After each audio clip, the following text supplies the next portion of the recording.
കുറേയധികം വർഷങ്ങൾക്ക് മുൻപ് ഞാൻ ചെറിയ ക്ലാസ്സുകളിൽ എന്തോ പഠിക്കുകയാണ്. ആ ഘട്ടത്തിൽ ഒരു ഹോളിവുഡ് സിനിമ കണ്ടു. റെയിൻമാൻ എന്നാണ് ആ സിനിമയുടെ പേര്. അതിലൊരു കഥാപാത്രമുണ്ട്. ആ കഥാപാത്രം ഒരു പുസ്തകം വായിച്ചാൽ ആയുഷ്കാലം അതിലെഴുതിയിരിക്കുന്ന സകല കാര്യങ്ങളും ഓർമ്മശക്തിയിലുണ്ടായിരിക്കും. അങ്ങനെ ഒരുപാട് പുസ്തകങ്ങൾ ആ കഥാപാത്രം വായിക്കുന്നുണ്ട്. എനിക്കത് വലിയൊരു അത്ഭുതമായിട്ടാണ് അന്ന് തോന്നിയത്. അതിനൊക്കെ വർഷങ്ങൾക്ക് ശേഷം മാത്രമാണ് ഈ എന്തിരൻ എന്ന സിനിമ തന്നെ ഇറങ്ങുന്നത്. എന്നെ സംബന്ധിച്ചിടത്തോളം റെയിൻമാൻ എന്ന ആ സിനിമയിലെ കഥാപാത്രം അത് അമാനുഷികനായിട്ടുള്ള ഒരു കഥാപാത്രമാണ്. ഒരു മനുഷ്യന് ഒരിക്കലും അങ്ങനെ ചെയ്യാൻ സാധിക്കില്ല. പക്ഷേ പിന്നീടാണ് ഞാൻ മനസ്സിലാക്കിയത് അത് യഥാർത്ഥത്തിൽ ജീവിച്ചിരിക്കുന്ന ഒരു വ്യക്തിയെ ബേസ് ചെയ്തിറക്കിയ സിനിമയാണെന്ന്. അദ്ദേഹത്തിൻ്റെ പേര് കിം പീക്ക് എന്നാണ്. ഒരു മെമ്മറി ജീനിയസ് ആണ് അദ്ദേഹം. അദ്ദേഹത്തിന് ഒരു പുസ്തകം ഒരൊറ്റ തവണ വായിച്ചാൽ മതി. ആ പുസ്തകത്തിൽ എഴുതിയിരിക്കുന്ന സകല കാര്യങ്ങളും വള്ളി പുള്ളി തെറ്റാതെ, അതായത് പങ്ക്ച്വേഷൻ മാർക്ക് പോലും മാറാതെ അതേപടി എഴുതാൻ സാധിക്കും. ഒരൊറ്റ തവണയല്ല, എത്ര വർഷം കഴിഞ്ഞിട്ട് വേണമെങ്കിലും അതേപോലെ തന്നെ ആ പുസ്തകത്തിലെ സകല കാര്യങ്ങളും എഴുതി വയ്ക്കാൻ സാധിക്കും. ഒന്നല്ല, ആയിരക്കണക്കിന് പുസ്തകങ്ങൾ അദ്ദേഹത്തിൻ്റെ ജീവിതത്തിൽ വായിച്ചിട്ടുണ്ട്. പെട്ടെന്ന് തന്നെ വായിക്കാൻ സാധിക്കും. ഒരു ബുക്കിലെ 2 പേജും ഒരേ സമയം തന്നെ അദ്ദേഹത്തിന് വായിക്കാൻ സാധിക്കും. ഒരു കണ്ണുപയോഗിച്ച് ഇടതുവശത്തുള്ളതും മറുകണ്ണുപയോഗിച്ച് വലതുവശത്തുള്ള കാര്യങ്ങളും പെട്ടെന്ന് തന്നെ വായിക്കാൻ സാധിക്കും. ഈ ലോകത്തുള്ള സകല രാജ്യങ്ങളിലെയും സകല സ്ഥലങ്ങളിലെയും ചെറിയ വില്ലേജുകളിലെ പോലും മാപ്പ് പൂർണ്ണമായിട്ടും അദ്ദേഹം ബൈഹാർട്ട് ചെയ്തിട്ടുണ്ട്. ഒരൊറ്റ തവണ മാത്രം നോക്കിയാൽ മതി. അദ്ദേഹത്തെ ഏതൊരു രാജ്യത്ത് വേണമെങ്കിലും നമുക്ക് കൊണ്ടുപോയി പ്ലേസ് ചെയ്യാം. ആ സ്ഥലത്ത്, ആ പർട്ടിക്കുലർ ഗ്രാമത്തിൽ ഏതൊക്കെ കടകളുണ്ടെന്നും ആ കടകളിലോട്ട് എങ്ങനെയൊക്കെയാണ് പോകാൻ സാധിക്കുന്നതെന്നും ആ കടകളുടെയൊക്കെ പേരുകൾ എന്തൊക്കെയാണെന്നും അനായാസം അദ്ദേഹത്തിന് പറയാൻ സാധിക്കും. അദ്ദേഹം 12,000-ൽ അധികം പുസ്തകങ്ങൾ മനഃപ്പാഠം പഠിച്ചിട്ടുണ്ട്. അദ്ദേഹത്തിൻ്റെ ഈ അബ്നോർമലായിട്ടുള്ള കഴിവിന് പിന്നിൽ അബ്നോർമലായിട്ടുള്ള ഒരു തലച്ചോറ് തന്നെയാണ് ഉള്ളത്. സാധാരണ മനുഷ്യനേക്കാൾ കുറച്ചുകൂടെ വലിപ്പമുള്ള ഒരു തലയാണ് അല്ലെങ്കിൽ തലച്ചോറാണ് അദ്ദേഹത്തിനുള്ളത്. ഈ ഒരു അവസ്ഥയുടെ പേര് മാക്രോസെഫലി എന്നാണ്. അതിനു പുറമെ അദ്ദേഹത്തിൻ്റെ ബ്രെയിനിൽ വേറെയും ഒരുപാട് അബ്നോർമാലിറ്റി ഉണ്ടായിരുന്നു. അതിലൊന്നാണ് ACC അല്ലെങ്കിൽ ഏജൻസിസ് ഓഫ് ദ കോർപ്പസ് കല്ലോസം. ഇതൊരു ന്യൂറോളജിക്കൽ കണ്ടീഷനാണ്. അദ്ദേഹത്തിന് കോർപ്പസ് കല്ലോസം എന്ന പേരിൽ അറിയപ്പെടുന്ന ഫൈബേഴ്സ് ഇല്ല. നമ്മുടെ തലച്ചോറിനെ 2 ഹെമിസ്ഫിയറുകളായിട്ട് നമുക്ക് തരംതിരിക്കാം. ഒന്ന് ലെഫ്റ്റ് ഹെമിസ്ഫിയറും മറ്റൊന്ന് റൈറ്റ് ഹെമിസ്ഫിയറും. ഇത് രണ്ടിനെയും പരസ്പരം കണക്ട് ചെയ്യുന്ന ചെറിയ ഫൈബേഴ്സ് പോലെയുള്ള കണക്ഷൻസ് ഉണ്ട്. ആ കണക്ഷൻസ് ആണ് കോർപ്പസ് കല്ലോസം. അദ്ദേഹത്തിൻ്റെ തലച്ചോറിൽ അത്തരത്തിലുള്ള ഒരു കണക്ഷനുമില്ല. അതുകൊണ്ട് തന്നെ ലെഫ്റ്റ് ഹെമിസ്ഫിയറിനും റൈറ്റ് ഹെമിസ്ഫിയറിനും പരസ്പരം കമ്മ്യൂണിക്കേറ്റ് ചെയ്യാൻ സാധിക്കുന്നില്ല. പക്ഷേ പിന്നീട് അദ്ദേഹത്തിൻ്റെ തലച്ചോറ് തന്നെ ഇതിനെ അഡാപ്റ്റ് ചെയ്യുന്ന രീതിയിൽ ഓൾട്ടർനേറ്റ് ആയിട്ടുള്ള ചില പാത്തുകൾ സൃഷ്ടിച്ചു. നമ്മുടെ തലച്ചോറിൻ്റെ ലെഫ്റ്റ് ഹെമിസ്ഫിയറിനുള്ള കഴിവുകളല്ല റൈറ്റ് ഹെമിസ്ഫിയറിനുള്ളത്. നമ്മുടെ ഓർമ്മശക്തിയുമായി ബന്ധപ്പെട്ടിട്ടുള്ള കാര്യങ്ങളൊക്കെ ലെഫ്റ്റ് ഹെമിസ്ഫിയറിലാണ് വരുന്നത്. പുതിയതായി ഒരു ഭാഷ പഠിക്കുന്നതും കേട്ട് പരിചയമില്ലാത്ത ഒരു വാക്ക് മെമ്മറിയിൽ ഓർത്തു വയ്ക്കുന്നതും കുറേയധികം നമ്പേഴ്സ് ഓർമ്മയിൽ സൂക്ഷിക്കുന്നതുമൊക്കെ ഈ ലെഫ്റ്റ് ഹെമിസ്ഫിയറിൻ്റെ സഹായത്താലാണ്. ഇദ്ദേഹത്തിൻ്റെ കേസിൽ ലെഫ്റ്റ് ഹെമിസ്ഫിയറും റൈറ്റ് ഹെമിസ്ഫിയറും സ്വാഭാവികമായിട്ടുള്ള രീതിയിൽ കമ്മ്യൂണിക്കേറ്റ് ചെയ്യുന്നില്ല അല്ലെങ്കിൽ ആശയവിനിമയം നടത്തുന്നില്ല. അതുകൊണ്ട് തന്നെ ലെഫ്റ്റ് ഹെമിസ്ഫിയറിന് കാര്യമായിട്ടുള്ള തടസ്സങ്ങളൊന്നും നേരിടേണ്ടി വരുന്നില്ല. എന്താണോ ഓർത്തിരിക്കേണ്ടത് അത് അതേപടി ലെഫ്റ്റ് ഹെമിസ്ഫിയറിലേക്ക് പോകും. പിന്നീട് ആവശ്യമുള്ളപ്പോഴൊക്കെ അവിടെ നിന്നും അത് തിരിച്ചെടുക്കാനും സാധിക്കുന്നതാണ്. അതുകൊണ്ടാണ് ഒരുപാട് ഭാഷകളിലെ വാക്കുകളും അവയുടെ അർത്ഥങ്ങളും അദ്ദേഹത്തിന് ഓർമ്മയിൽ സൂക്ഷിക്കാൻ സാധിക്കുന്നത്. 50 അക്കമോ 100 അക്കമോ ഒക്കെ വലിപ്പമുള്ള വലിയ സംഖ്യകൾ പോലും അനായാസം ഓർമ്മയിൽ സൂക്ഷിക്കാനും അതൊക്കെ ഓർത്തെടുക്കാനും സാധിക്കുന്നു. അതുപോലെ അനവധി പുസ്തകങ്ങളിലെ വിവരങ്ങൾ അതേപടി മെമ്മറിയിൽ ഓർത്തു വയ്ക്കാൻ സഹായപ്രദമാകുന്നതും ഈ ഒരു അനോമാലിറ്റിയാണ്. റെയിൻമാൻ എന്ന സിനിമയിലെ കഥാപാത്രം യഥാർത്ഥത്തിൽ ഭൂമിയിൽ ജീവിച്ചിരിക്കുന്ന നമ്മളെപ്പോലുള്ള ഒരു മനുഷ്യനാണെന്ന് അറിഞ്ഞപ്പോൾ ആദ്യം എനിക്ക് അത്ഭുതമാണ് തോന്നിയത്. പിന്നീട് ആ അത്ഭുതം നിരാശയ്ക്ക് വഴിമാറി. കാരണം ആ കാലഘട്ടത്തിൽ ഒരു ബിലോ ആവറേജ് അല്ലെങ്കിൽ ആവറേജ് ആയിട്ടുള്ള ഒരു വിദ്യാർത്ഥി മാത്രമായിരുന്നു ഞാൻ. എക്സാമിന് വളരെയധികം കഷ്ടപ്പെട്ട് പല കാര്യങ്ങളും പഠിച്ചിട്ട് പോകും. പക്ഷേ എക്സാം എഴുതുന്ന നേരത്ത് അല്ലെങ്കിൽ ടീച്ചേഴ്സ് ക്വസ്റ്റ്യൻ ചോദിക്കുന്ന നേരത്ത് എൻ്റെ ഓർമ്മയിൽ ഒന്നും കാണില്ല. എല്ലാം മാഞ്ഞു പോകും.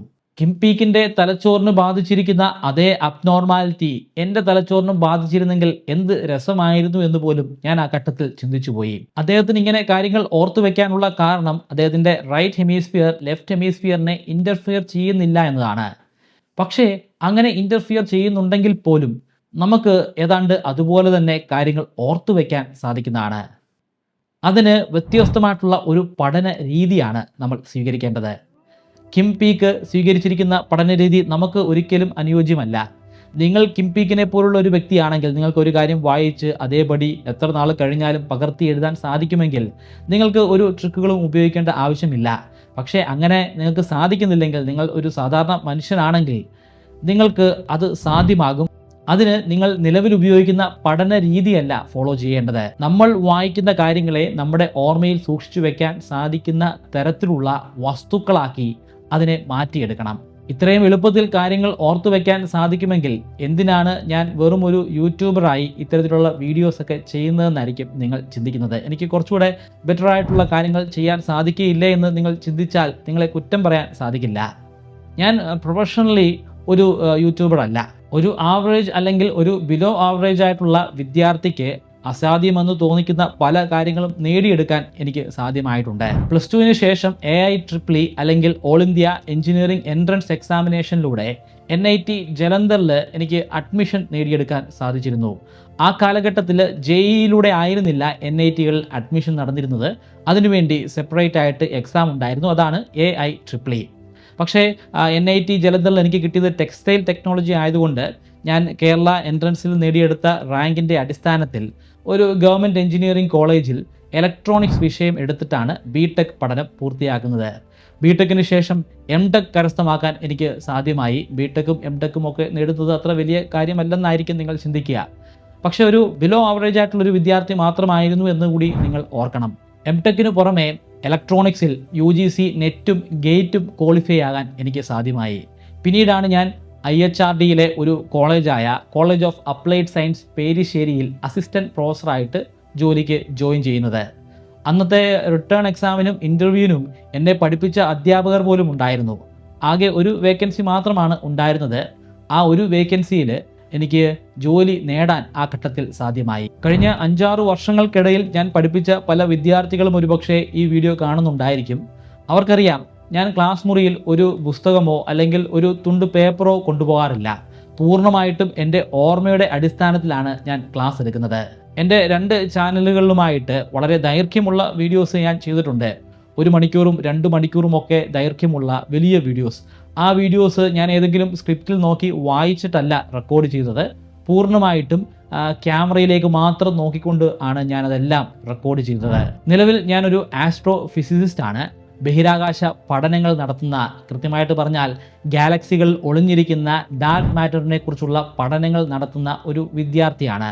PhD എൻട്രൻസ് എക്സാം ഫെലോഷിപ്പോടുകൂടി പാസ്സാകാൻ എനിക്ക് സാധ്യമായി. കഴിഞ്ഞ 2 വർഷങ്ങൾക്കിടയിൽ എൻ്റെ 8 ശാസ്ത്ര പ്രബന്ധങ്ങളാണ് ഇൻ്റർനാഷണൽ ജേർണൽസിൽ പബ്ലിഷായി വന്നിരിക്കുന്നത്. കൂടാതെ നിലവിൽ 2 അക്സെപ്റ്റൻസ് കിട്ടിയിരിക്കുകയാണ്. അധികം വൈകാതെ അത് പബ്ലിഷായി വരും. വേറെയും 1-2 ജേർണലുകൾ ഇപ്പോൾ പിയർ റിവ്യൂ ഘട്ടത്തിലാണ് നിൽക്കുന്നത്. ഇതിൻ്റെ എല്ലാം പിന്നിലുള്ള കാരണം എൻ്റെ പഠന രീതിയിൽ വരുത്തിയിട്ടുള്ള മാറ്റങ്ങളാണ്. ഒറ്റ വാക്കിൽ എന്ത് മാറ്റമാണെന്ന് പറയാൻ സാധിക്കുകയില്ല. അത് വളരെയധികം വൈഡായിട്ടുള്ള ഒരു മേഖലയാണ്. ഒരുപാട് വ്യത്യസ്തമായിട്ടുള്ള മാർഗങ്ങളിലൂടെയാണ് ഞാൻ കാര്യങ്ങളെ പഠിക്കാൻ ശ്രമിക്കുന്നത്. ഒരു പുസ്തകത്തിൽ അടങ്ങിയിരിക്കുന്ന കോണ്ടന്റ് പൂർണ്ണമായിട്ടും മനഃപ്പാഠമാക്കാൻ എനിക്ക് സാധിക്കും. 10 അക്കമോ 20 അക്കമോ 50 അക്കമോ ഒക്കെ വലിപ്പമുള്ള ഒരു വലിയ സംഖ്യ പെട്ടെന്ന് തന്നെ ഓർമ്മയിൽ സൂക്ഷിക്കാനും പിന്നീട് ഓർത്തെടുത്ത് പറയാനും സാധിക്കും. ഒരു പുതിയ ഭാഷയിലെ അനവധി വാക്കുകൾ പഠിച്ച് വലിയൊരു വൊക്കാബുലറി കളക്ഷൻ ഉണ്ടാക്കാൻ എനിക്ക് സാധിക്കും. എവിടെയെങ്കിലും എഴുതി വെച്ചിട്ടുള്ള കളക്ഷനല്ല, പൂർണ്ണമായിട്ടും ഓർമ്മയിൽ സൂക്ഷിച്ചുകൊണ്ടുള്ള ഒരു കളക്ഷൻ. ഇത് അസാധ്യമായിട്ടുള്ള കാര്യങ്ങളല്ല. ഞാൻ ഈ പറയുന്നതൊക്കെ ശരാശരിയിൽ വരുന്ന അല്ലെങ്കിൽ ശരാശരിക്ക് തൊട്ട് താഴെ വരുന്ന ബിലോ ആവറേജ് സ്റ്റുഡൻസിന് പോലും സാധിക്കുന്ന കാര്യമാണ്. ഏതാനും നിമിഷങ്ങൾ കൊണ്ട് ഇതൊക്കെ എങ്ങനെയാണ് സാധിക്കുന്നതെന്ന് പറയുക അസാധ്യമായ കാര്യമാണ്. കുറേയധികം ഉദാഹരണങ്ങളിലൂടെ വേണം ഓരോ മെത്തേഡുകളും അപ്ലൈ ചെയ്യുന്നത് എങ്ങനെയാണെന്ന് പറഞ്ഞു തരാൻ. ചില ഘട്ടങ്ങളിലൊക്കെ ഒന്നിലധികം മെത്തേഡുകളുടെ ഒരു വലിയ കോമ്പിനേഷൻ തന്നെ ഉപയോഗിക്കും. സൂപ്പർ ക്ലവർ ലേണിംഗ് ടെക്നിക്ക് എന്നാണ് ഞാൻ അതിന് പേര് കൊടുത്തിരിക്കുന്നത്. ഈ മെത്തേഡുകളും എക്സാമ്പിളുകളും ഒക്കെ ചേർത്ത് 25ഓളം വ്യത്യസ്തമായിട്ടുള്ള ചാപ്റ്ററുകൾ അടങ്ങുന്ന ഒരു കോഴ്സ് ഞാൻ ഇതിൻ്റെ അടിസ്ഥാനത്തിൽ ചെയ്തിട്ടുണ്ട്. ആ കോഴ്സുകൾ എൻ്റെ വെബ്സൈറ്റിലും അതുപോലെ തന്നെ എൻ്റെ മൊബൈൽ ആപ്ലിക്കേഷനിലും ലഭ്യമാണ്. ഇത് രണ്ടിൻ്റെയും ലിങ്ക് ഞാൻ ഡിസ്ക്രിപ്ഷനിൽ കൊടുക്കുന്നുണ്ട്. താല്പര്യമുള്ളവർക്ക് പരിശോധിക്കാവുന്നതാണ്. ഈ ആൻഡ്രോയിഡ് ആപ്ലിക്കേഷനും അതുപോലെ വെബ്സൈറ്റും മെയിൻറ്റെയിൻ ചെയ്യാനായിട്ട് വലിയ ഒരു തുക തന്നെ ചിലവഴിക്കേണ്ടി വരുന്നുണ്ട്. പക്ഷേ അത്തരത്തിലുള്ള ഒരു പ്ലാറ്റ്ഫോമിലൂടെ മാത്രമേ ഇത് സാധ്യമാവുകയുള്ളൂ. എങ്കിൽ മാത്രമേ എനിക്ക് കൃത്യമായിട്ട് ഓരോരുത്തരെയും മോണിറ്റർ ചെയ്യാനും നിങ്ങളുടെ പഠനം നിങ്ങൾക്ക് തന്നെ വിലയിരുത്താനും കൃത്യമായിട്ടുള്ള സിസ്റ്റമാറ്റിക് ആയിട്ടുള്ള ഒരു ഓർഡറിൽ പഠിക്കാനും സാധിക്കുകയുള്ളൂ. വീഡിയോയുടെ ഇനിയുള്ള ഭാഗങ്ങളിൽ എങ്ങനെയാണ് ഞാൻ കാര്യങ്ങൾ പഠിക്കുന്നതെന്നും അത് ഓർമ്മയിൽ സൂക്ഷിച്ചു വെക്കുന്നതെന്നും നിങ്ങൾക്ക് ഒന്ന് എക്സ്പ്ലെയിൻ ചെയ്തു തരാം. എനിക്ക് ഉറപ്പുണ്ട് ഇത് നിങ്ങൾക്കെല്ലാവർക്കും ബെനിഫിറ്റായിട്ട് മാറും. ഒരു കാരണവശാലും നിങ്ങൾ കാണാതെ പഠിക്കരുത്. നിങ്ങൾക്ക് കാണാതെ പഠിക്കാം. നിങ്ങൾ കിം പീക്കിനെ പോലുള്ള ഒരു വിചിത്രമായിട്ടുള്ള മനുഷ്യനാണെങ്കിൽ, അത്രയധികം ഓർമ്മശക്തി നിങ്ങൾക്കുണ്ടെങ്കിൽ കാണാതെ പഠിക്കാം. നിങ്ങൾക്ക് അതൊക്കെ കൃത്യമായിട്ട് എഴുതാൻ സാധിക്കുമെങ്കിൽ അങ്ങനെ പഠിക്കുന്നതിൽ ഒരു തെറ്റുമില്ല. അല്ലെങ്കിൽ ഒരു കാരണവശാലും നിങ്ങൾ കാണാതെ പഠിക്കരുത്. കാണാതെ പഠിച്ചാൽ നിങ്ങൾക്ക് പഠനത്തോട് പോലും വെറുപ്പ് തോന്നും. നിങ്ങൾക്ക് പിന്നീട് ഒരിക്കലും അത് ഓർത്തെടുക്കാൻ സാധിച്ചു എന്ന് വരില്ല. പഠനം വളരെ വളരെ ബോറിംഗ് ആയിട്ടുള്ള ഒരു പ്രക്രിയയായിട്ട് മാറും. നിങ്ങൾക്ക് ഒരു ആർട്ടിക്കിൾ അല്ലെങ്കിൽ ഒരു ചാപ്റ്റർ പഠിക്കണമെങ്കിൽ നിങ്ങൾ ആദ്യം ആ പുസ്തകം എടുത്ത് നന്നായി ഒന്ന് വായിക്കുക. ആദ്യം മുതൽ അവസാനം വരെ വായിക്കുക. ഇത് ഞാൻ എൻ്റെ മെമ്മറിയിലേക്ക് സൂക്ഷിക്കാൻ പോവുകയാണെന്നുള്ള ഒരു ചിന്തയും വേണ്ട. പഠിക്കുകയാണെന്നുള്ള ചിന്ത പോലും വേണ്ട. ആ എഴുതിയിരിക്കുന്നത് എന്താണെന്ന് നിങ്ങളൊന്ന് വായിച്ചിട്ട് മനസ്സിലാക്കുക. അതിനുശേഷം നിങ്ങൾ ഒരു ബുക്കും പേനയും എടുത്ത് നിങ്ങളുടെ ഓർമ്മയിൽ വരുന്ന കാര്യങ്ങൾ മാത്രം നിങ്ങൾ എഴുതി വയ്ക്കുക. അതിനുശേഷം നിങ്ങൾ അതൊന്ന് വിലയിരുത്തുക. ഇതിൽ എത്രത്തോളം കാര്യങ്ങൾ നിങ്ങൾക്ക് ഓർമ്മയിൽ സൂക്ഷിക്കാൻ സാധിച്ചു, എത്രത്തോളം കാര്യങ്ങൾ നിങ്ങൾ മറന്നുപോയ കാര്യങ്ങൾ എന്തൊക്കെയാണ്, അതൊന്ന് ഓർത്തെടുത്തതിന് ശേഷം വീണ്ടും കാണാതെ അതൊന്ന് എഴുതുക.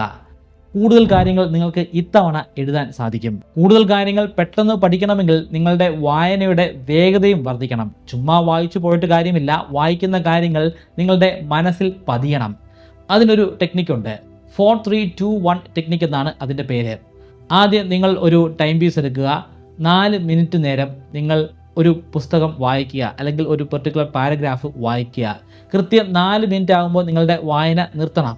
അതിനുശേഷം വായിച്ച അതേ കാര്യങ്ങൾ തന്നെ നിങ്ങൾ 3 മിനിറ്റ് ടൈം കൊണ്ട് വായിക്കുക. നിങ്ങൾക്ക് അത് പൂർണ്ണമായിട്ടും വായിക്കാൻ പറ്റുന്നുണ്ടോ എന്ന് പരിശോധിക്കുക. ഇല്ലെങ്കിൽ അത് വീണ്ടും ആവർത്തിക്കുക. അതിനുശേഷം നിങ്ങൾ 2 മിനിറ്റ് കൊണ്ട് എവിടെ വരെയാണോ വായിച്ച് നിർത്തിയത് അതിൻ്റെ ബാക്കി ഭാഗം, അതായത് നിങ്ങൾ പുതുതായിട്ട് വായിക്കാൻ പോകുന്ന ഭാഗങ്ങൾ പിന്നെയും വായിക്കുക. അപ്പോൾ നിങ്ങൾക്കൊരു ഡിഫറൻസ് മനസ്സിലാകും. മുമ്പ് വായിക്കാൻ എടുത്ത സമയത്തേക്കാൾ കുറച്ച് സമയം മാത്രം മതി ഇപ്പോൾ എനിക്ക് വായിക്കാനെന്ന്. അതിനുശേഷം ബാക്കി ഭാഗങ്ങൾ 1 മിനിറ്റ് കൊണ്ട് വായിച്ചു നോക്കുക. എന്നിട്ട് നോക്കുക എത്രമാത്രം കൂടുതൽ കാര്യങ്ങൾ നിങ്ങൾക്ക് വായിക്കാൻ സാധിച്ചുവെന്ന്. ഇത്തരത്തിൽ നിരവധി തവണ നിങ്ങൾ പ്രാക്ടീസ് ചെയ്യുമ്പോൾ നിങ്ങൾക്ക് കൂടുതൽ സ്പീഡിൽ കാര്യങ്ങൾ വായിക്കാൻ സാധിക്കും. വെറുതെ ഉള്ള ഒരു വായനയെക്കുറിച്ചല്ല ഞാൻ പറയുന്നത്. ഇങ്ങനെ വായിക്കുന്നതിലൂടെ നിങ്ങളുടെ ഓർമ്മശക്തിയിൽ ഈ കാര്യങ്ങളൊക്കെ പതിയണം. പക്ഷേ ഇവിടുത്തെ ഒരു പ്രധാനപ്പെട്ട പ്രശ്നമെന്ന് പറയുന്നത്, നമ്മൾ വായിക്കുന്നത് ഒരു കഥയൊന്നും ആയിരിക്കണമെന്നില്ല. ചിലപ്പോൾ വളരെ കോംപ്ലിക്കേറ്റഡ് ആയിട്ടുള്ള ഒരു തിയറി ആയിരിക്കാം, അല്ലെങ്കിൽ ഒരു മാത്തമെറ്റിക്കൽ ഡെറിവേഷൻ ആയിരിക്കാം. നിങ്ങൾക്ക് ഒട്ടും മനസ്സിലാക്കാൻ സാധിക്കാത്ത, അല്ലെങ്കിൽ മനസ്സിലാക്കാൻ വളരെ പ്രയാസമുള്ള എന്തെങ്കിലും ഒരു തിയറി ആയിരിക്കാം. മനസ്സിലാക്കാൻ സാധിക്കാത്ത കാര്യങ്ങളെ നിങ്ങൾക്ക് മനസ്സിലാക്കാൻ സാധിക്കുന്ന രൂപത്തിലേക്ക് മാറ്റാൻ കഴിയും. ചില ദൃശ്യങ്ങളൊക്കെ നമ്മുടെ മനസ്സിൽ തന്നെ എപ്പോഴും ഉണ്ടായിരിക്കും. ഉദാഹരണത്തിന്, നിങ്ങൾ നിങ്ങളുടെ ലിവിംഗ് റൂമിലേക്ക് വാതിൽ തുറന്നു വരുമ്പോൾ അവിടെ ഡൈനിങ് ടേബിളിൻ്റെ മുകളിലായിട്ട് ജീവനുള്ള ഒരു പുലി ഉണ്ടെങ്കിലോ, ജീവിതത്തിൽ ഒരിക്കലും നിങ്ങൾ ആ കാര്യം മറന്നു പോകില്ല. അതുപോലെ ചില ഗന്ധങ്ങൾ, ഇപ്പോൾ പഴുത്ത മാങ്ങയുടെ മണം, ആ മണം എല്ലാ കാലത്തും നിങ്ങളുടെ ഓർമ്മയിൽ തന്നെ ഉണ്ടായിരിക്കും. നല്ല മധുരമുള്ള ചക്കപ്പഴത്തിൻ്റെ രുചി മറന്നു പോകാതിരിക്കാൻ നമ്മൾ വീണ്ടും വീണ്ടും ചക്കപ്പഴം രുചിച്ചു നോക്കേണ്ട ആവശ്യമില്ല. ഒരൊറ്റ തവണ രുചിച്ചാൽ മതി. പിന്നീട് എപ്പോഴും നിങ്ങളുടെ ഓർമ്മയിൽ ആ രുചി ഉണ്ടായിരിക്കും.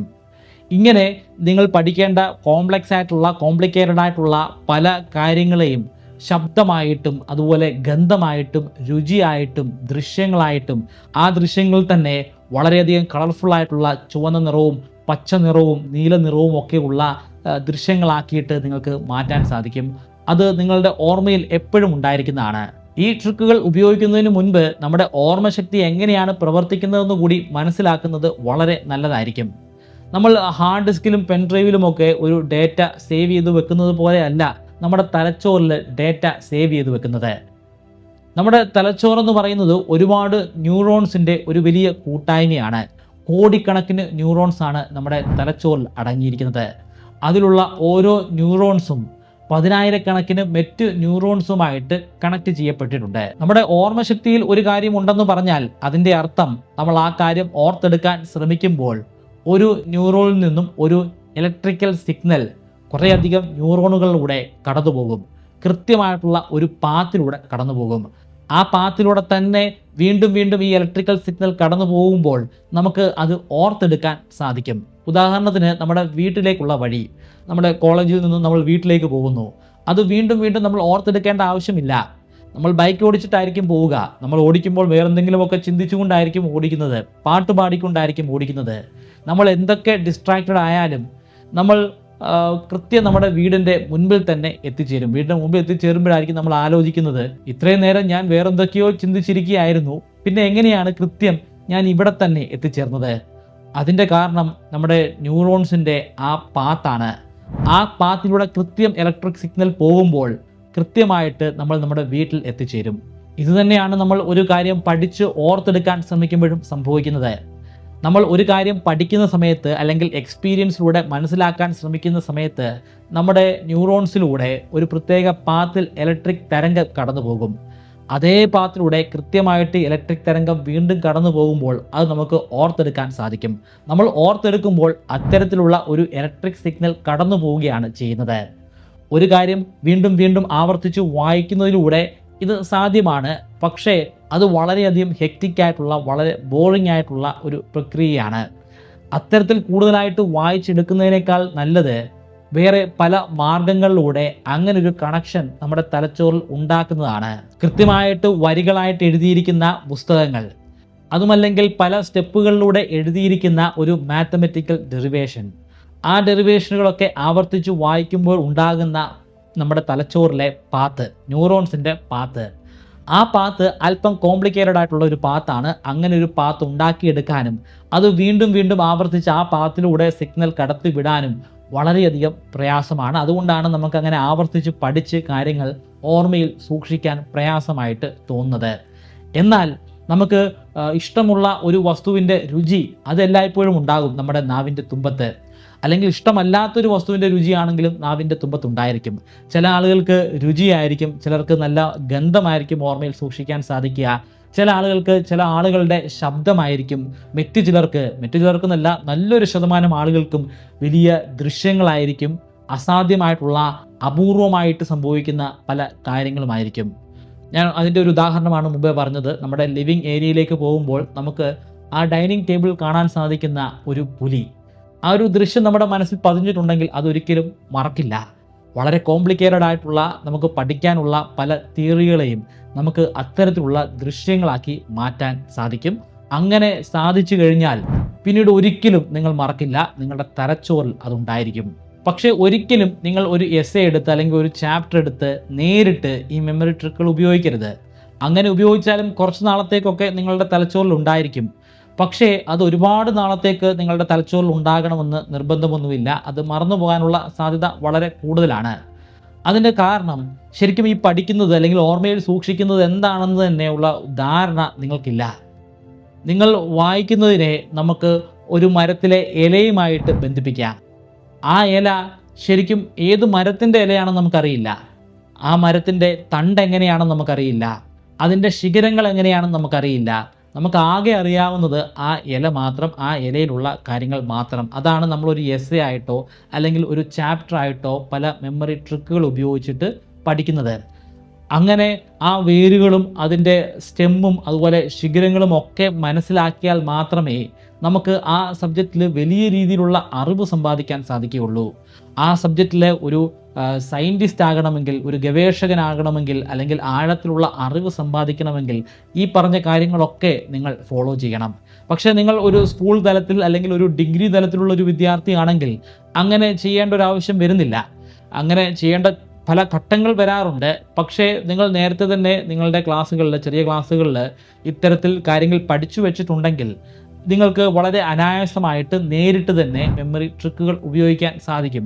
ഞാൻ പറയുന്നത് നിങ്ങൾ പുതുതായിട്ട് ഒരു സബ്ജക്റ്റ് അല്ലെങ്കിൽ പുതുതായിട്ട് ഉള്ള ഒരു ചാപ്റ്റർ, നിങ്ങൾക്ക് പരിചയമില്ലാത്ത ഒരു വിഷയം ഒക്കെ പഠിക്കുമ്പോഴുള്ള പ്രശ്നമാണ്. ആ ഘട്ടത്തിൽ നിങ്ങൾ വളരെ ബേസ് മുതലുള്ള കാര്യങ്ങൾ പഠിച്ചിരിക്കണം. ഉദാഹരണത്തിന് ഞാൻ എൻ്റെ ഗവേഷണ വിഷയം എങ്ങനെയാണ് പഠിക്കുന്നതെന്ന് പറഞ്ഞു തരാം. എൻ്റെ ഗവേഷണം ഗാലക്സികളുമായിട്ട് ബന്ധപ്പെട്ടിട്ടുള്ളതാണ്. ഗാലക്സികളിൽ ഡാർക്ക് മാറ്ററിൻ്റെ സാന്നിധ്യമുണ്ട്. ഡാർക്ക് മാറ്റർ എന്താണെന്നൊന്നും ഞാൻ ഇവിടെ വിവരിക്കുന്നില്ല. ഡാർക്ക് മാറ്ററിനെ കുറിച്ച് വളരെ ഡീറ്റെയിൽ ആയിട്ട് വേറെ വീഡിയോസ് ഞാൻ ചെയ്തിട്ടുണ്ട്. താല്പര്യമുണ്ടെങ്കിൽ ഞാൻ അതിൻ്റെ ലിങ്ക് ഇവിടെ കൊടുത്തേക്കാം. നമ്മുടെ വിഷയം അതൊന്നുമല്ല, നമ്മുടെ വിഷയം മെമ്മറിയാണ്. അപ്പോൾ ഡാർക്ക് മാറ്ററിനെ കുറിച്ചുള്ള പഠനമാണ് എൻ്റെ ഗവേഷണത്തിൽ വരുന്നത്. അത് ഈ ഗാലക്സികളുടെ ഇമേജസിൽ നിന്നും നമുക്ക് മനസ്സിലാക്കാൻ സാധിക്കും. അപ്പോൾ നേരിട്ട് ഡാർക്ക് മാറ്ററിലേക്ക് അല്ലെങ്കിൽ ഈ ഗാലക്സികളിലേക്ക് കടക്കാതെ അതിൻ്റെ പിന്നിലേക്ക് നമ്മളൊന്ന് സഞ്ചരിക്കണം. അതിൻ്റെ തൊട്ട് മുൻപിലുള്ള കാര്യങ്ങൾ അല്ലെങ്കിൽ കുറച്ചുകൂടെ ബേസ് ആയിട്ടുള്ള കാര്യങ്ങൾ, നമ്മുടെ മരങ്ങൾ വെച്ച് പറയുകയാണെങ്കിൽ ഇലകൾക്ക് ശേഷം അല്ലെങ്കിൽ ഇലകൾക്ക് തൊട്ട് മുൻപ് വരുന്ന ശിഖിരങ്ങൾ അല്ലെങ്കിൽ തണ്ട്, ആ തണ്ടിനെക്കുറിച്ച് നമ്മൾ പഠിക്കണം. ഈ ഗാലക്സികൾ എങ്ങനെയാണ് നമുക്ക് ചിത്രങ്ങളാക്കി മാറ്റാൻ സാധിക്കുന്നത്? നമുക്ക് ടെലസ്കോപ്പുകളിലൂടെ, ഒബ്സർവേറ്ററികളിലൂടെ നമുക്കതിനെ ചിത്രങ്ങളാക്കി മാറ്റിയെടുക്കാൻ സാധിക്കും. അതിലാണ് പഠനങ്ങൾ നടത്തുന്നത്. അങ്ങനെ ദൃശ്യങ്ങൾ നമ്മൾ ഉണ്ടാക്കിയെടുക്കുമ്പോൾ ചില പ്രശ്നങ്ങളൊക്കെ ഉണ്ടല്ലോ. ഈ ഗാലക്സിയിൽ നിന്ന് വരുന്ന സിഗ്നൽ നമ്മുടെ ഭൂമിയുടെ അന്തരീക്ഷത്തിലൂടെ കടന്നിട്ടാണ് നമ്മുടെ ടെലസ്കോപ്പിൽ എത്തിച്ചേരുന്നത്. അന്തരീക്ഷത്തിലൂടെ കടന്നു വരുന്നത് കൊണ്ട് തന്നെ അവിടെ ചില ലോസുകൾ സംഭവിക്കാനുള്ള സാധ്യതയുണ്ടെന്നല്ല, ലോസുകൾ സംഭവിക്കുന്നുണ്ട്. അതിനെയാണ് സീയിങ് എഫക്റ്റ് എന്ന് പറയുന്നത്. അത് എന്ത് തരത്തിലുള്ള ലോസുകളാണ്? അതിൻ്റെ പിന്നിലുള്ള ഫിസിക്സ് എന്താണ്?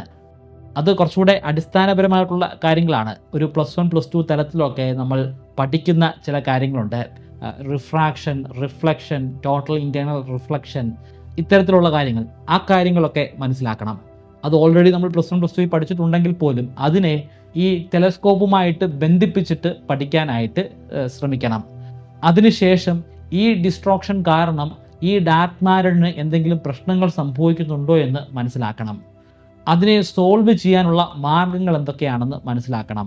അതിൻ്റെ ഒരു മെത്തഡോളജി, മെഷീൻ ലേണിംഗ് അല്ലെങ്കിൽ നമ്മൾ AI എന്നൊക്കെ പറയുമല്ലോ, ആർട്ടിഫിഷ്യൽ ഇൻ്റലിജൻസ് എന്നൊക്കെ പറയുമല്ലോ, ആ മാർഗം നമുക്ക് ഉപയോഗിക്കാൻ സാധിക്കും. അപ്പോൾ അതിൻ്റെ അടിസ്ഥാനപരമായിട്ടുള്ള തിയറീസ് നമ്മൾ നോക്കണം. ന്യൂറൽ നെറ്റ്വർക്കിനെ കുറിച്ച് നമ്മൾ പഠിക്കണം. അങ്ങനെ വളരെ ബേസ് ആയിട്ടുള്ള കാര്യങ്ങൾ പഠിച്ച് മുന്നോട്ട് വരണം. അതിൻ്റെയൊക്കെ അടിസ്ഥാനമായിട്ടുള്ള ലീനിയർ ആൽജിബ്ര നമ്മൾ പഠിക്കണം. അതിനുശേഷം ഈ ഡാർക്ക് മാറ്ററിൻ്റെ അടിസ്ഥാനപരമായിട്ടുള്ള തിയറീസ് നമ്മൾ പഠിക്കണം. മാച്ചോസെന്നും വിംസെന്നും ഒക്കെ പറഞ്ഞിട്ടുള്ള ഹൈപ്പത്തറ്റിക്കൽ തിയറികളുണ്ട്. അതിൻ്റെ വളരെ ബേസ് ആയിട്ടുള്ള കാര്യങ്ങൾ നമ്മൾ പഠിക്കണം. നമ്മൾ സാധാരണഗതിയിൽ പദാർത്ഥങ്ങളെ ആറ്റംസ് കൊണ്ട് സൃഷ്ടിക്കപ്പെട്ടതാണെന്നാണ് പറയുന്നത്. പക്ഷേ ഡാർക്ക് മാറ്ററിൻ്റെ കാര്യത്തിൽ അതങ്ങനെയല്ല. അതൊന്നെങ്കിൽ വിംസോ മാച്ചോസോ കാരണമുള്ളതാണ്. വിംസും മാച്ചോസും എന്താണെന്ന് മനസ്സിലാക്കണം. അങ്ങനെ വളരെ വളരെ ബേസ് ആയിട്ടുള്ള കാര്യങ്ങൾ മനസ്സിലാക്കി ഏറ്റവും ഒടുവിലായിട്ട് നമ്മൾ ആ ഇലകളിൽ എത്തിച്ചേരണം. ഇത്രയും കേൾക്കുമ്പോൾ ഇതൊക്കെ വളരെ പ്രയാസമുള്ള കാര്യങ്ങളായിരിക്കുമെന്നാണ് നിങ്ങൾ ചിന്തിക്കുക. പക്ഷേ ഞാൻ ഈ പറഞ്ഞതിലെ പല കാര്യങ്ങളും ചെറിയ ക്ലാസ്സുകൾ മുതൽ തന്നെ ഞാൻ പഠിച്ചിട്ടുള്ള കാര്യങ്ങളാണ്. അതുകൊണ്ട് തന്നെ അത് ഓർത്തെടുത്താൽ മതി. ഞാൻ ആ ചെറിയ ക്ലാസ്സുകൾ തന്നെ ഇത്തരത്തിലുള്ള പല ട്രിക്കുകളും ഉപയോഗിച്ചിട്ടാണ് പല കാര്യങ്ങളും ഓർത്തു വച്ചിരിക്കുന്നത്. അതുകൊണ്ട് തന്നെ എനിക്ക് വലിയ പ്രയാസമില്ലാതെ ആ കാര്യങ്ങളൊക്കെ റിവൈസ് ചെയ്തെടുക്കാനായിട്ട് സാധിക്കും. നിങ്ങൾ ഒരു സ്കൂൾ തലത്തിൽ അല്ലെങ്കിൽ കോളേജ് തലത്തിലുള്ള വിദ്യാർത്ഥിയാണെങ്കിൽ ഞാൻ ഇപ്പോൾ പറഞ്ഞതുപോലെ അത്രയും ഡീപ്പ് ലെവലിലേക്ക് നിങ്ങൾ റിസർച്ച് ചെയ്ത് പോകേണ്ട ആവശ്യമില്ല. നിങ്ങൾ ഇപ്പോൾ ഒരു ഡെറിവേഷൻ ചെയ്യുക എന്ന് കരുതുക. ആ ഡെറിവേഷനിൽ നിങ്ങൾക്ക് മനസ്സിലാക്കാൻ പറ്റാത്ത ചില കാര്യങ്ങളുണ്ട്. അതിൽ ചിലപ്പം കാൽക്കുലസ് വരുന്നുണ്ടായിരിക്കാം, അല്ലെങ്കിൽ അതായത് ഇൻ്റഗ്രേഷൻ, ഡിഫറൻസിയേഷൻ ഒക്കെ വരുന്നുണ്ടായിരിക്കാം. അതുമല്ലെങ്കിൽ അതിൽ ലീനിയർ ആൾജിബ്ര വരുന്നുണ്ടായിരിക്കാം. നിങ്ങൾക്ക് ആ കാര്യങ്ങൾ മനസ്സിലാകുന്നില്ല. അങ്ങനെയാണെങ്കിൽ നിങ്ങൾ മെമ്മറി കോഡ് ഉപയോഗിച്ചിട്ട് നേരിട്ട് ആ ഡെറിവേഷൻ പഠിക്കരുത്. അതിനു മുൻപ് നിങ്ങൾക്ക് മനസ്സിലാക്കാൻ സാധിക്കാത്ത ആ അടിസ്ഥാനപരമായിട്ടുള്ള മാത്സ് മനസ്സിലാക്കാൻ ശ്രമിക്കുക. ഒരുപക്ഷെ അത് 10ാം ക്ലാസ്സിലോ അല്ലെങ്കിൽ 8ാം ക്ലാസ്സിലോ 6ാം ക്ലാസ്സിലോ ഒക്കെ പഠിച്ചിട്ടുള്ള വളരെ അടിസ്ഥാനപരമായിട്ടുള്ള എന്തെങ്കിലും കാര്യങ്ങളായിരിക്കാം. നിങ്ങൾ കോളേജ് തലത്തിലാണെങ്കിൽ +1 +2 പഠിച്ചിട്ടുള്ള കാര്യങ്ങളായിരിക്കാം. ആ കാര്യങ്ങൾ ഒന്ന് റിവൈൻഡ് ചെയ്തെടുക്കുക. അതിൽ നിങ്ങൾക്ക് മെമ്മറി ട്രിക്കുകൾ ഉപയോഗിക്കാം. അപ്പോൾ ആ കാര്യങ്ങൾ മറന്നു പോകില്ല. അതിനുശേഷം അതിനെ വേണം ഈ പുതിയ ഡെറിവേഷനിലേക്ക് അപ്ലൈ ചെയ്യാൻ. അപ്പോൾ ഡെറിവേഷൻ പൂർണ്ണമായിട്ടും നിങ്ങൾക്ക് മനസ്സിലായി കഴിഞ്ഞാൽ പിന്നീട് ആ കോംപ്ലക്സ് ആയിട്ടുള്ള ഡെറിവേഷനെ പല പല ചെറിയ പീസുകളായിട്ട് നിങ്ങൾക്ക് മുറിച്ചു മാറ്റാൻ സാധിക്കും. അങ്ങനെ മുറിച്ചു മാറ്റുന്ന ഓരോ കഷ്ണത്തെയും നിങ്ങൾക്ക് വളരെയധികം രസകരമായിട്ട് തോന്നുന്ന പല പല വസ്തുക്കളായിട്ടും നിറങ്ങളായിട്ടും അതുപോലെ രൂപങ്ങളായിട്ടും മണമായിട്ടും അതുപോലെ രുചിയായിട്ടും ഒക്കെ മാറ്റാൻ സാധിക്കും. അങ്ങനെ നിങ്ങളുടെ മനസ്സിൽ എന്നും നിലനിൽക്കുന്ന പലതരത്തിലുള്ള കാഴ്ചകളാക്കി അതിനെ മാറ്റിക്കഴിഞ്ഞാൽ അത് പിന്നീട് നിങ്ങൾ ഒരിക്കലും മറന്നു പോകില്ല. നിങ്ങൾക്ക് പിന്നീട് 1-2 തവണ രസകരമായ രീതിയിൽ ആ ചിന്തകളിലൂടെ ഒന്ന് കടന്നു പോകണം. അതായത് നിങ്ങൾ ഈ ഓർത്തെടുത്തിരിക്കുന്ന ആ ദൃശ്യങ്ങൾ നിങ്ങളുടെ മനസ്സിൽ വെറുതെ ഇരിക്കുമ്പോഴൊക്കെ ഒന്ന് ചിന്തിച്ച് നോക്കുക. അങ്ങനെ പല ഘട്ടങ്ങളിൽ വെറുതെ ഒന്ന് ചിന്തിച്ച് നോക്കിയാൽ പോലും നിങ്ങൾക്ക് വളരെയധികം ലോങ് ടേമിൽ അതൊക്കെ ഓർത്തു വയ്ക്കാൻ സാധിക്കും. പ്രധാനമായിട്ടും നിങ്ങൾ നിങ്ങളുടെ റിട്ടൻഷൻ റേറ്റ് വികസിപ്പിച്ചുകൊണ്ട് വരികയാണ് ചെയ്യേണ്ടത്. കൂടുതൽ റിട്ടൻഷൻ റേറ്റ് ഉണ്ടെങ്കിൽ നിങ്ങൾക്ക് പഠിക്കുന്ന കാര്യങ്ങളൊക്കെ ദീർഘനാളത്തേക്ക് ഓർമ്മയിൽ സൂക്ഷിക്കാൻ സാധിക്കും. ഉദാഹരണത്തിന് നിങ്ങളുടെ റിട്ടൻഷൻ റേറ്റ് 10% കരുതുക. നിങ്ങൾ 100 പോയിന്റുകൾ പഠിക്കുന്നുണ്ട്. അങ്ങനെയാണെങ്കിൽ നിങ്ങളുടെ ലോങ് മെമ്മറിയിൽ എത്തിച്ചേരുന്നത് വെറും 10 പോയിന്റുകൾ മാത്രമായിരിക്കും. ബാക്കി 90 പോയിന്റുകൾ നഷ്ടമാകും. അതൊക്കെ പല പല ഭാഗങ്ങളിലുള്ള പോയിന്റുകളായിരിക്കും നഷ്ടമാകുന്നത്. നിങ്ങൾ ഒരു മെമ്മറി ട്രിക്കും ഉപയോഗിച്ചില്ലെങ്കിലാണ് ഈ ഒരു ലോസ് സംഭവിക്കുക. നിങ്ങൾക്ക് ഒരു 50% റിട്ടൻഷൻ റേറ്റ് ഉണ്ട്, പക്ഷേ നിങ്ങൾ പഠിക്കുന്നത് 50 പോയിന്റുകൾ മാത്രമാണെങ്കിൽ പോലും നിങ്ങൾക്ക് 25 പോയിന്റുകൾ ഓർമ്മയിൽ സൂക്ഷിക്കാൻ സാധിക്കും. പക്ഷേ നിങ്ങൾക്ക് ഈ റിട്ടൻഷൻ റേറ്റ് 100% മാറ്റാൻ സാധിക്കുകയാണെങ്കിലോ, അങ്ങനെയാണെങ്കിൽ നിങ്ങൾ 1000 പോയിന്റ് പഠിച്ചാലും 1000 പോയിന്റും നിങ്ങളുടെ ഓർമ്മശക്തിയിൽ ഉണ്ടായിരിക്കും എന്നേക്കുമായി. എങ്ങനെയാണ് ഓർമ്മയിൽ സൂക്ഷിക്കാൻ സാധിക്കുന്ന വിഷ്വൽസ് ഉണ്ടാക്കിയെടുക്കുന്നതെന്ന് നമുക്ക് നോക്കാം. സ്വാഭാവികമായിട്ട് നിങ്ങൾക്കിപ്പോൾ ഒരു കൺഫ്യൂഷൻ ഉണ്ടായി കാണും. വളരെ കോംപ്ലിക്കേറ്റഡ് ആയിട്ടുള്ള ചില തിയറീസ് പഠിക്കുമ്പോൾ അതിനെ എങ്ങനെയാണ് നമ്മൾ ഈ വിഷ്വൽസ് ആക്കി മാറ്റുന്നത്? അത് മനസ്സിലാക്കാനായിട്ട് ഞാൻ വളരെ കോംപ്ലിക്കേറ്റഡ് ആയിട്ടുള്ള വളരെ അഡ്വാൻസ്ഡ് ആയിട്ടുള്ള ഒരു പ്രിൻസിപ്പിൾ എടുക്കാം. ഹോളോഗ്രാഫിക് പ്രിൻസിപ്പിൾ സ്ട്രിംഗ് തിയറിയിൽ വരുന്ന വളരെ കോംപ്ലിക്കേറ്റഡ് ആയിട്ടുള്ള ഒരു പോർഷനാണ്. സ്ട്രിംഗ് തിയറിയുടെ അടിസ്ഥാനത്തിലാണ് നമ്മൾ ഈ മൾട്ടി യൂണിവേഴ്സ് അല്ലെങ്കിൽ മൾട്ടിവേഴ്സ് ഉണ്ടെന്നൊക്കെ പറയുന്നത്. അതിൽ വരുന്ന വളരെ പ്രധാനപ്പെട്ട ഒരു തിയറിയാണ് holographic principle. Holographic principle high ഡയമെൻഷനിലുള്ള ഗ്രാവിറ്റേഷണൽ തിയറിയെ ലോ ഡയമെൻഷണൽ ക്വാണ്ടം തിയറിയുമായിട്ട് റിലേറ്റ് ചെയ്യുന്നു. ഈ കാര്യങ്ങൾ എന്നേക്കുമായിട്ട് ഓർമ്മയിൽ സൂക്ഷിക്കാനായിട്ട് നമ്മൾ ആദ്യം ചെയ്യേണ്ടത് ഞാൻ പറഞ്ഞു. ഇതിലെ അടിസ്ഥാനപരമായിട്ടുള്ള കാര്യങ്ങൾ എന്താണെന്ന് ശരിക്കും നമ്മൾ മനസ്സിലാക്കുക. ഒരു ട്രീയുടെ റൂട്ടും സ്റ്റെമ്മും ബ്രാഞ്ചും ഒക്കെ മനസ്സിലാക്കുന്നത് പോലെ ഇവിടെ എന്താണ് ഈ ഡയമെൻഷൻ കൊണ്ട് ഉദ്ദേശിക്കുന്നതെന്ന് മനസ്സിലാക്കണം. അതുപോലെ ഗ്രാവിറ്റേഷണൽ തിയറി കൊണ്ട് ഉദ്ദേശിക്കുന്നത് എന്താണ്, ക്വാണ്ടം തിയറി എന്നുകൊണ്ട് ഉദ്ദേശിക്കുന്നത് എന്താണ്, ലോ ഡയമെൻഷണൽ ക്വാണ്ടം തിയറി എന്താണ്, അത് തമ്മിൽ റിലേറ്റ് ആകുന്നത് എങ്ങനെയാണ്, ഈ കാര്യങ്ങളൊക്കെ മനസ്സിലാക്കുക. അതിനുശേഷം ഈ കാര്യങ്ങൾ ഓർമ്മയിൽ സൂക്ഷിക്കാനായിട്ട് ഇതിനെ ഒന്ന് വിഷ്വലൈസ് ചെയ്യുക. അപ്പോൾ ഹോളോഗ്രാഫി എന്ന് കേൾക്കുമ്പോൾ നമുക്ക് മനസ്സിലേക്ക് വരുന്നത് ഒരു ഹോളാണ്, ഒരു വലിയ ദ്വാരമാണ്. ആ വലിയ ദ്വാരത്തിൽ നിന്നും ഒരു ഡാൽമേഷ്യൻ നായ എന്താണെന്ന് നിങ്ങൾക്കറിയാം. ഗൂഗിളിലും സെർച്ച് ചെയ്ത് കഴിഞ്ഞാൽ കിട്ടും. ഈ ചിത്രത്തിൽ കാണുന്നത് പോലുള്ള ഒരു നായയാണ്. ഒരു അതിഭീകരമായ വലിപ്പമുള്ള വളരെ വലിപ്പമേറിയ ഒരു ഡാൽമേഷ്യൻ നായ ഒരു ഹോളിൽ നിന്നും വെളിയിലേക്ക് വരുന്നതായിട്ട് നിങ്ങൾ വിഷ്വലൈസ് ചെയ്യുക. നിങ്ങളുടെ മനസ്സിൽ ആ ഒരു വിഷ്വലൈസേഷൻ ഉണ്ടായിരിക്കണം. അങ്ങനെ വരുന്ന ആ വലിയ നായ പെട്ടെന്ന് ഒരു ചെറിയ ഡാൽമേഷ്യൻ നായയായിട്ട് മാറുന്നു. ആദ്യത്തെ ഹോളോഗ്രാഫിക് പ്രിൻസിപ്പിളിനെ സൂചിപ്പിക്കുന്നു. അതിനുശേഷം വരുന്നത് ഹൈ ഡയമെൻഷണൽ ഗ്രാവിറ്റേഷണൽ തിയറിയാണ്. അതാണ് വലിപ്പമേറിയിട്ടുള്ള ഡാൽമേഷ്യൻ. ഡയമെൻഷനെ ഡാൽമേഷ്യനുമായിട്ടാണ് നമ്മൾ കമ്പയർ ചെയ്യുന്നത്.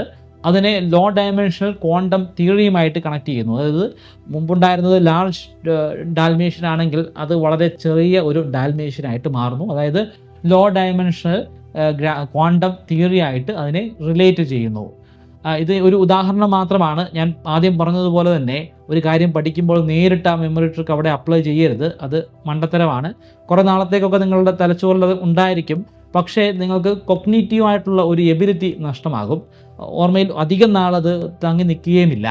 ഈ കൊഗ്നിറ്റീവ് എബിലിറ്റി എന്ന് പറയുന്നത് ഒരു കാര്യം പഠിച്ച് മനസ്സിലാക്കി ഓർമ്മയിൽ സൂക്ഷിച്ച് ഒരു പ്രോബ്ലം വരുമ്പോൾ അതിനെ സോൾവ് ചെയ്യാനുള്ള എബിലിറ്റിയാണ്. അതാണ് നമുക്ക് പ്രധാനമായിട്ടും വേണ്ടത്.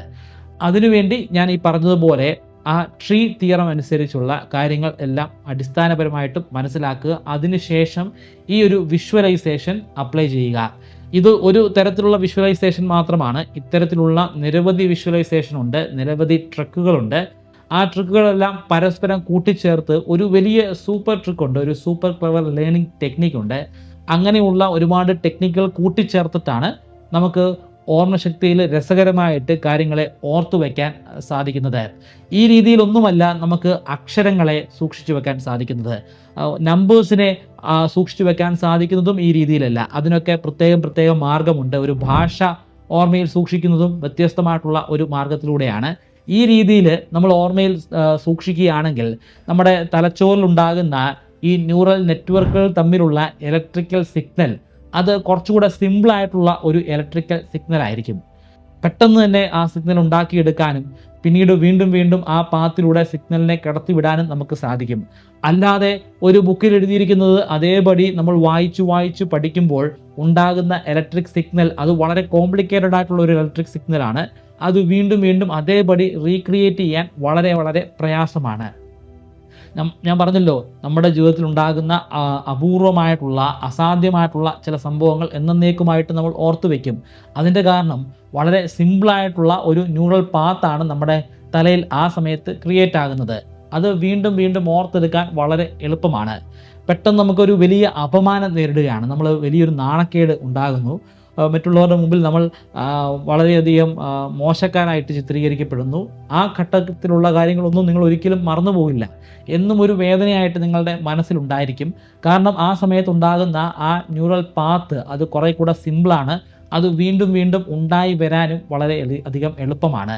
അത്തരത്തിൽ സിമ്പിളായിട്ടുള്ള ഈ ന്യൂറൽ പാത്ത് ക്രിയേറ്റ് ചെയ്യുന്ന ഒരു പഠന രീതിയാണ്. ഈ രീതിയിലൂടെ നിങ്ങൾ കാര്യങ്ങൾ പഠിക്കുമ്പോൾ ശരിക്കും നിങ്ങൾ നിങ്ങളുടെ IQ തന്നെ അല്ലെങ്കിൽ ഇൻ്റലിജൻറ്റ് കോഷ്യൻ്റ് തന്നെ ഡെവലപ്പ് ചെയ്തെടുക്കുകയാണ്. നിങ്ങളുടെ IQ ഡെവലപ്പ് ചെയ്തെടുക്കാൻ സാധിക്കില്ല എന്നായിരിക്കും പല ആളുകളും വിശ്വസിക്കുന്നത്. പക്ഷേ ഒരു പരിധിവരെ അത് വികസിപ്പിച്ച് കൊണ്ടുവരാൻ നമുക്ക് സാധിക്കുന്നതാണ്. IQ അല്പം കുറവാണെങ്കിൽ പോലും ഞാൻ ഈ പറഞ്ഞ മെമ്മറി ട്രിക്കുകൾ ഉപയോഗിച്ചിട്ട് നിങ്ങൾക്കത് ഡെവലപ്പ് ചെയ്ത് വരാം. ഈ മെമ്മറി ട്രിക്കുകൾ ഉപയോഗിച്ചിട്ട് നിങ്ങൾ ഓർമ്മയിൽ കാര്യങ്ങൾ സൂക്ഷിക്കുമ്പോൾ സ്വാഭാവികമായിട്ടും നിങ്ങളുടെ IQ ക്രമേണ ഉയർന്നു വരുന്നതാണ്. നിങ്ങൾക്ക് വളരെ കോംപ്ലിക്കേറ്റഡ് ആയിട്ടുള്ള മാത്തമെറ്റിക്കൽ പ്രോബ്ലംസ് പോലും വളരെ അനായാസമായിട്ട് പിന്നീട് സോൾവ് ചെയ്യാൻ സാധിക്കുന്നതാണ്. മെമ്മറി ഇംപ്രൂവ്മെൻറ്റ് കോഴ്സിൻ്റെ ഫീ 3000 രൂപയാണ്. പക്ഷേ ഈ ദൃശ്യത്തിൽ കാണുന്നത് പോലെ MBK20 എന്ന പ്രോമോ കോഡ് ഉപയോഗിക്കുകയാണെങ്കിൽ നിങ്ങൾക്ക് 20% ഡിസ്കൗണ്ട് സ്വന്തമാക്കാൻ സാധിക്കും. ഇത് ഓൺലൈൻ കോഴ്സാണ്. നിങ്ങളുടെ സമയമനുസരിച്ച് നിങ്ങൾക്ക് ഇഷ്ടമുള്ളപ്പോഴൊക്കെ ഈ കോഴ്സ് അറ്റൻഡ് ചെയ്യാം. വെബ്സൈറ്റിലൂടെയോ അല്ലെങ്കിൽ നമ്മുടെ മൊബൈൽ ആപ്ലിക്കേഷനിലൂടെയോ ആക്സസ് ചെയ്യാൻ സാധിക്കുന്നതാണ്. അതിനുവേണ്ടി താഴെ കൊടുത്തിരിക്കുന്ന ലിങ്ക് പരിശോധിക്കുക. ആ ലിങ്ക് ഉപയോഗിച്ചിട്ട് രജിസ്റ്റർ ചെയ്യുക.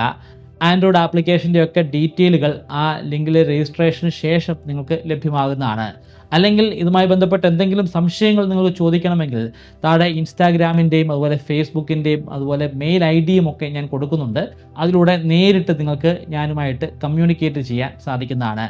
കൂടാതെ ആസ്ട്രോഫിസിക്സ് കോഴ്സ് ഞാൻ കണ്ടക്ട് ചെയ്യുന്നുണ്ട്. പ്രധാനമായിട്ടും അതിൻ്റെ ഉദ്ദേശ ലക്ഷ്യം ശാസ്ത്ര പ്രബന്ധങ്ങൾ പബ്ലിഷ് ചെയ്യുക എന്നുള്ളതാണ്. ഒരു ഇൻ്റർനാഷണൽ ജേർണലിൽ ആസ്ട്രോണമിയിൽ നിങ്ങൾക്ക് ഒരു ശാസ്ത്ര പ്രബന്ധം പബ്ലിഷ് ചെയ്യാൻ സാധിക്കുകയാണെങ്കിൽ വിദേശ രാജ്യങ്ങളിലെ വളരെ ഫേമസ് ആയിട്ടുള്ള യൂണിവേഴ്സിറ്റികളിൽ വളരെ അനായാസമായിട്ട് നിങ്ങൾക്ക് അഡ്മിഷൻ നേടാൻ സാധിക്കും.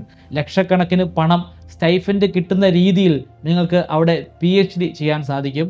ഉയർന്ന തരത്തിലുള്ള ഗവേഷണ പൊസിഷനുകൾ അലങ്കരിക്കാൻ നിങ്ങളെ കൊണ്ട് സാധിക്കുന്നതാണ്. ആ ഒരു ഉദ്ദേശ ലക്ഷ്യത്തോടു കൂടിയുള്ള ഒരു കോഴ്സാണ്. ഈ കോഴ്സിൻ്റെ ഭാഗമായിട്ട് ഇപ്പോൾ തന്നെ നമ്മൾ നിരവധി പ്രബന്ധങ്ങൾ പ്രസിദ്ധീകരിച്ചിട്ടുണ്ട്. നിങ്ങൾക്കും ആ ഒരു പ്രസിദ്ധീകരണത്തിൻ്റെ ഭാഗമായി മാറാം. ആ കോഴ്സിൻ്റെ ലിങ്കും ഞാൻ ഡിസ്ക്രിപ്ഷനിൽ കൊടുക്കുന്നുണ്ട്, പരിശോധിക്കാം.